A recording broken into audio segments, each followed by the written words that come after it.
აქციებში მნიშვნელოვან როლს ასრულებენ ქალები, რაც იმის ნიშანია, რომ ქვეყნის პოლიტიკურ სივრცეში ისინი თავიანთ ისტორიულ აქტიურ ფუნქციას იბრუნებენ.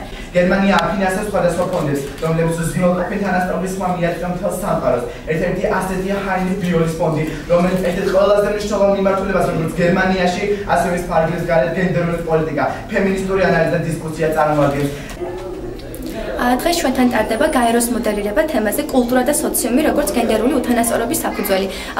ჩვენ წარმოვადგეთ სხვადასხვა ქვეყანას, მე ვარ ინდოეთის წარმომადგენელი, უკვე წარმოვადგინეთ ჩემი პოზიციის განაცხადი და ახლა ვუსმენთ სხვა ქვეყნების მიერ წარდგენილ პოზიციის განაცხადებს. შემდეგ მოიქნება დებატები და საბოლოოდ მივიღებთ რეზოლუციას. დარწმუნებული ვარ, რომ დღევანდელი სესია წარმატებით ჩაივლის და კონსენსუსს მივაღწევთ.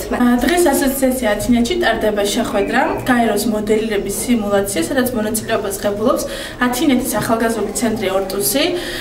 დღეს ჩვენი ცენტრის ბავშვები არიან სხვადასხვა ქვეყნის დელეგატები და მომზადებული აქვს თავიანთი პოზიციის განაცხადები.